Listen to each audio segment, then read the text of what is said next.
Bonjour à toutes, bonjour à tous. Aujourd'hui, nouvelle vidéo sur la chaîne Le Garage PTS, vidéo qui va concerner la fiabilité de ce Volkswagen Tiguan. Volkswagen Tiguan qui m'a été mis à disposition par Flexeo.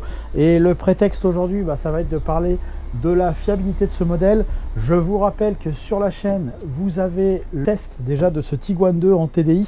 Donc celui-ci, c'est un TDI 150, c'est le Tiguan de deuxième génération, c'est un véhicule de 2017. Et on va profiter de parler de ce véhicule puisque celui-ci vient d'être remplacé par le Tiguan 3, vous voyez la publicité actuellement à la télé, et du coup le Tiguan 2 c'est aujourd'hui une grosse star du marché de l'occasion, et donc ça c'est un bon prétexte aujourd'hui pour parler de ce véhicule. Donc sans plus attendre, on va regarder le kilométrage de l'auto, mais comme d'habitude c'est le prétexte de parler de la voiture quand on a le modèle à la présentation. Le prétexte c'est toujours de parler de la voiture. Là pour le coup, celle-ci a 73 500 km bientôt. Je le dis de suite, elle est en excellent état. Il n'y a quasiment aucun défaut à reprocher à cette voiture en termes de présentation. Cependant, comme d'hab, c'est le prétexte de parler du modèle. Pour avoir le modèle en question, j'ai oublié les clés de ma E46, d'où le fait que la voiture soit là accrochée avec la bâche et tout. C'est pas très grave, on s'en fout. Mais elle est toujours là, malgré le fait qu'elle ne soit plus en suspension Max Speeding Roads. Vous pouvez le voir sur la chaîne.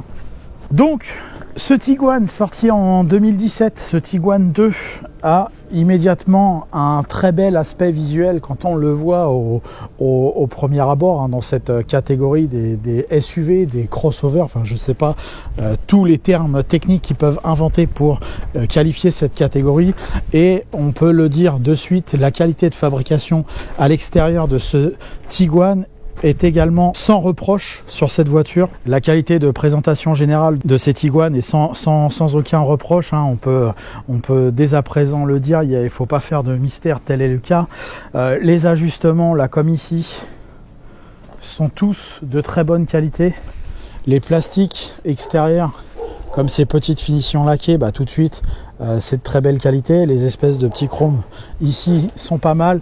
Les barres de toit, les baguettes de part de toit, c'est pas du simple plastique. On a une finition supérieure et c'est de belle qualité. Et également sur le bas de la porte, on peut voir il y a un petit jonc chromé de belle qualité. Les plastiques sont bien fixés, les ajustements, là, on peut voir, là, je ne vais pas dire que c'est au millimètre, mais pas loin. Là, il n'y a rien qui jure dans tous les ajustements, les petites jointures supplémentaires et tout au-dessus de machin. Enfin, on sent que c'est très bien fabriqué, que c'est très bien construit. Il y a quasiment, je pense, aucun reproche à faire à l'ensemble. La calandre chromée est belle, les phares sont beaux, les LED n'ont pas, j'en vois jamais sur la route avec des LED en moins et tout. Donc, alors qu'on peut voir quelques-uns de ses concurrents type 3008 où parfois on a les feux qui s'éteignent d'un côté, enfin la LED est sans fonction. Là je vois pas de problème de manière générale sur ces voitures là, aussi bien par le biais de mon travail, par les enchères ou les bilans que je peux faire pour les particuliers, tout comme ce que je peux voir dans la circulation routière, même les feux arrière. Pourtant ils sont un petit peu complexes dans leur dessin et tout, mais je vois jamais de feux arrière s'éteindre de manière prématurée. Je vois pas de problème de peinture, je vois pas de problème d'ajustement, je vois rien de très particulier. Donc autant le Tiguan 1 c'était pas génial et il s'était un peu endormi sur le laurier, sur leur laurier, pardon, comme un peu les Golf 5 et dans une moindre mesure les Golf 6. Autant là, sur cette génération de Volkswagen dont ce Tiguan 2 fait partie, c'est du très très bon niveau de ce côté-là, il n'y a pas de souci. Également les jantes, souvent je reproche au Peugeot d'avoir, et au Toyota d'ailleurs, d'avoir le vernis des jantes qui ont tendance à s'éclater. Alors ça commence très souvent au niveau des écrous de roues ou au niveau autour du logo et voire même le logo. Là sur ces Tiguan là, j'en vois jamais avec ces problèmes là. Alors pourtant ces voitures qui commencent à avoir 7 ans, là celui-ci en est exempté, mais également les autres que je vois sur le marché ne sont pas comme ça. Donc comme quoi c'est pas souvent on met le commentaire ouais machin c'est le propriétaire qui s'est pris des coups de trottoir. Non, c'est la qualité des vernis sur les jantes, la qualité des peintures qui fait que ça s'écaille. Et il y a des marques qui ont une tendance assez importante à l'écaillement des jantes, et là Volkswagen avec ce Tiguan j'en vois jamais. Donc le cap de progrès entre le Tiguan 1 et le Tiguan 2 est vraiment très important. Là, j'ai pas ou quasiment pas de reproches à faire. Franchement, en chipotant, on pourrait dire que voilà, ces espèces de petits plats, mais vraiment je chipote là, hein. Voilà, ça a tendance un petit peu à, ces petits plastiques là ont tendance un peu à ternir. Peut-être que la baie de pare-brise dans quelques années elle sera aussi un peu grisâtre, gris clair, ainsi que le bas des rétroviseurs. Mais franchement, c'est vraiment en chipotant. Il n'y a vraiment pas grand chose à reprocher à cette voiture à l'extérieur. C'était engageant quand c'était neuf et ça l'est toujours aujourd'hui 7 ans après. Donc très bon point de ce côté-là. Deuxième étape, avant de passer à l'intérieur, tout ce qui est consommable. Vous avez ces jantes qui sont ici en 19 pouces, vous avez un coût pour les pneumatiques qui va être assez important et en plus de ça une usure qui va être assez rapide entre guillemets. Donc il y a un budget important à prévoir de ce côté là. Là on peut voir que ce sont des pneus de 2021, ils ont déjà été faits et on peut voir qu'ils commencent déjà à se fatiguer un petit peu. Alors évidemment en fonction de la monte pneumatique que vous allez mettre, de la marque des pneus que vous allez monter sur la voiture et de votre conduite, forcément vous allez avoir une usure qui est plus ou moins rapide de vos pneumatiques clairement. Et il y a un budget d'utilisation assez important de ce côté là. Idem au niveau des pièces d'usure régulières. Heureusement qu'elles ont une durée de vie jusqu'à maintenant plutôt correcte, aussi bien au niveau des trains roulants de manière générale que des freins, mais les pièces d'usure sont relativement chères et plus chères que la moyenne de la catégorie, donc qui est déjà une catégorie avec un budget d'utilisation relativement élevé. Ça n'échappe pas à la règle sur ce Tiguan. On a un budget pneus, freins et trains roulants qui va monter relativement haut et de plus en plus haut en fonction des options que vous allez avoir. Ils sont très souvent très bien optionnés, pardon, ces véhicules-là. Donc prenez garde de ce côté-là. Rien de particulier à signaler, mais quand même un budget d'utilisation relativement élevé. À l'intérieur de ce Tiguan, on a plusieurs choses à remarquer, plusieurs choses à signaler. Dans un premier temps, dans les très très bons points, c'est la qualité de fabrication, la qualité de finition. De manière générale, elle est d'un très très bon niveau, il n'y a aucun problème, hein. Les ajustements, les matières sont plutôt bonnes, elles ne jurent pas en aucun cas. Là on peut le voir, hein, quelle que soit la matière employée sur la voiture, que ce soit la qualité du cuir qui est mise ici, il n'y a pas d'usure de ce côté-là, il n'y a pas de décollement, il n'y a pas un endroit où ça commence à gondoler. Sur les parties supérieures et inférieures, aucun problème, les ajustements sont bons. Pourtant il y a plusieurs matières, on pourrait se dire au bout de quelques années que ces matières-là vont poser problème, mais là il y a plusieurs matières différentes, plusieurs étages de matière, aucun problème. Pareil, les petites baguettes comme ça, tous ces petits trucs-là, ça bouge pas. Là il y a une petite feutrine dans les portes, aucun souci de ce côté-là, ça bouge pas. Donc vraiment la qualité de l'ensemble est d'un très haut niveau, donne une bonne impression pour l'avenir sur cette voiture. Et encore une fois, parce que je vois de manière générale sur tous les Tiguan du marché, globalement ils sont comme ça. Alors celui-ci est très bien entretenu certes, mais les autres aussi sont comme ça, les matières bougent pas.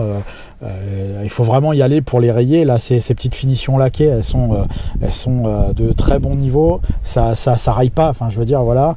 Les produits d'entretien ne viennent pas à l'usure de ces pièces, et la qualité des cuirs, là après 7 ans il y a toujours cette sorte de sensation de gras sur le cuir. Quand vous achetez une voiture neuve avec un cuir neuf, vous avez une sensation un peu de gras, et on a toujours ça sur ce cuir 7 ans après. Donc je pense qu'on a affaire à des très beaux sièges. Évidemment les mousses etc, elles ne s'usent pas.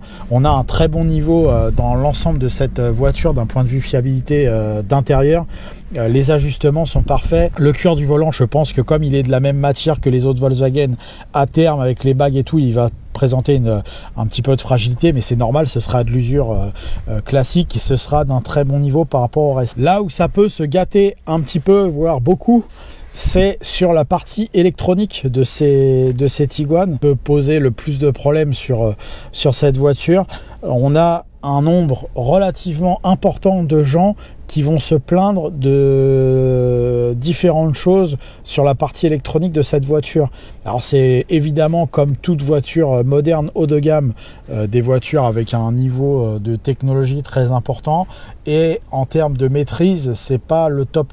Il y a beaucoup de clients qui vont se plaindre de problèmes assez embêtants, on va dire, au quotidien, mais pas dangereux, style tablette qui s'allume pas, radar de recul non fonctionnel, bug d'écran, bug de compteur, machin, plein de petits détails comme ça électroniques qui peuvent poser problème. Mais il y a des choses qui sont plus contraignantes des fois, c'est des problèmes de calibrage, c'est des problèmes de réglage usine, etc. C'est des fois c'est la lecture des panneaux qui peut poser problème, ce qui fait qu'avec votre régulateur adaptatif, eh ben, il a du mal à maîtriser, donc il peut mettre des coups de frein intempestifs et c'est très désagréable pour pas dire dangereux. On a aussi parfois des problèmes qui existent. Toujours pareil avec cette sensibilité là avec les régulateurs adaptatifs, vous avez un système pour la distance qui mesure la distance avec la voiture qui vous précède, et pareil parfois c'est assez mal calibré, donc on a aussi des fois des problèmes de phare automatique. Enfin, on a une petite foule comme ça de petits défauts électroniques qui peuvent être plus ou moins embêtants au quotidien. Des fois on a même le problème de bouton de start, elle veut pas démarrer la voiture, ça peut déjà arriver, c'est déjà arrivé ce genre de petits soucis. Au niveau électronique, il y a plein de petites choses comme ça qui peuvent poser problème au quotidien, et pour moi c'est le plus gros défaut de cette voiture, et il se situe ici. Et en plus, comme c'est des concentrés de technologie, potentiellement il y a un nombre relativement important de soucis qui peuvent se faire de ce côté là. Donc prenez garde à bien essayer tous les équipements avant de prendre possession d'un Tiguan, parce que c'est pas des pièces qui sont forcément garanties, et ça peut vite chiffrer, parce qu'il y a parfois des équipements qui sont en commun entre les uns et les autres, et du coup il peut y avoir un coût assez important de remplacement de ce côté là. Donc faites un contrôle général de tous les équipements. Des fois ça peut prendre un peu de temps, mais n'hésitez pas à le faire parce que ça peut poser problème. Dernier point sur les parties intérieures, il ne faut pas hésiter à bien contrôler si le véhicule est doté de l'option toit ouvrant, du nettoyage régulier, donc aussi bien sur les rails qu'à l'intérieur, et ne pas hésiter à ouvrir le coffre et au niveau de l'emplacement de la roue de secours, puisque les gouttières chez Volkswagen quand vous avez l'option toit ouvrant, ont une tendance assez rapide à se gorger d'eau et donc à remplir le fond de coffre.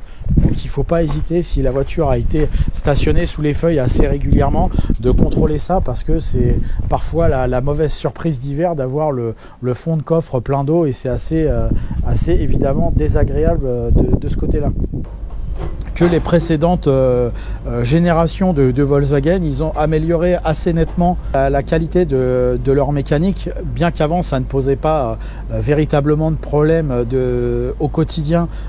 Leur moteur, il n'y avait pas de problème de casse, mais il y avait un nombre d'avaries sur les entre autres les turbos, les injecteurs, etc., qui était assez importante.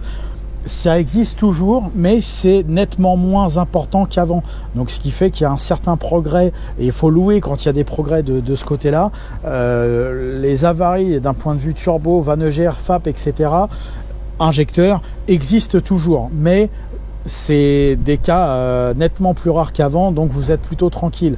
Pareillement pour la boîte DSG qui équipe cette version, on a un peu moins de problèmes qu'avant de ce côté-là. Ça peut exister toujours. Il est quand même conseillé, je trouve, de rester sur l'ancien barème de vidange de boîte, puisque là, ils ont augmenté les vidanges de boîte, je crois, à 100 ou 120 000 km.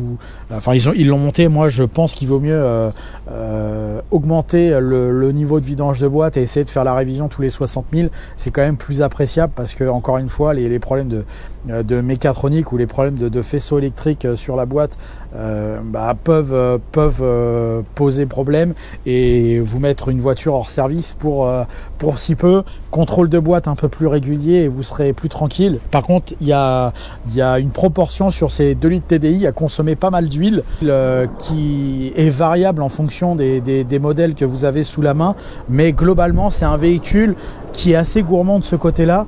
C'est connu et reconnu, on va dire. Il n'y a pas vraiment de règles. Est-ce que c'est le moteur qui consomme? Est-ce que c'est un des périphériques qui fait une consommation? En tout cas, moi, j'ai pas la réponse. Peut-être que vous, en commentaire, vous l'avez, mais dans tous les cas, il y a une possibilité de consommation d'huile moteur.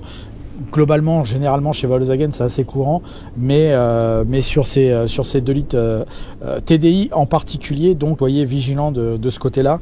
Donc hormis ces quelques problèmes de consommation d'huile et évidemment les mots modernes des diesels modernes, le combo Van EGR turbo, éventuellement volant moteur, injecteur, hormis ça c'est plutôt pas mal, mais la proportion de ces pannes désagrémentant les diesels modernes sont quand même plus faibles que la moyenne de ce côté là, donc pas de crainte par ici. Dernier point, donc la conclusion sur ce Tiguan. Très beau véhicule, très bon véhicule. Pour l'amateur de SUV, je sais pas si c'est pas la meilleure possibilité de SUV disponible sur le marché. Malgré tout, je pense que si, ça l'est. C'est un produit qui est extrêmement convenable. Je vous laisse voir l'essai que j'ai fait il y a quelques mois sur cette voiture, où il y a très peu de défauts, il y en a quelques-unes. Moi, je ne suis pas un très grand fan de Volkswagen, mais il faut reconnaître que c'est une voiture qui, globalement, est très bien. Excepté ça, c'est une voiture qui est globalement très fiable. Il y a quand même quelques petites avaries électroniques qu'il ne faut pas négliger au moment du choix de la voiture et de son essai, comme je vous l'ai expliqué tout à l'heure. Donc il faut être assez prudent de ce côté-là, surtout que le plus gros point noir, c'est le coût d'achat. Il est horriblement cher, ce véhicule, c'en est déraisonnable d'un point de vue financier à l'achat. En termes de coût de révision, de réparation, c'est également plus cher. Donc cette petite sauce nous emmène sur une très bonne note de 14 sur 20. Ça pourra mériter plus si je vois que dans, admettons, 5 ans, donc quand les voitures auront toutes plus de 10 ans, ou quasiment, on a un niveau de fiabilité et de qualité qui reste équivalent à ça. On a toujours ce petit doute, bien que les premiers exemplaires commencent à être kilométrés et avoir 7 ans. On a toujours la petite crainte de ce côté-là, mais ça peut sans problème monter à 15 si les qualités intérieures et extérieures de cette voiture se maintiennent encore après 5 ou 6 ans d'utilisation supplémentaire. Voilà, mais on ne peut pas s'empêcher à penser au tarif de cette voiture, on ne peut pas s'empêcher à penser que potentiellement il y a des petits problèmes électroniques et puis cette consommation d'huile qui peut aussi être un petit peu dérangeante. 14 sur 20, la note pour le Tiguan 2. En TDI bien sûr. Voilà, merci à vous d'avoir suivi cette nouvelle vidéo fiabilité sur la chaîne Le Garage PTS. Merci à Flexeo d'avoir mis en place la possibilité de faire cette vidéo. Merci à vous d'être encore plus nombreux, toujours plus nombreux à aimer, à commenter et à vous abonner sur la chaîne Le Garage PTS. Merci à vous, à bientôt.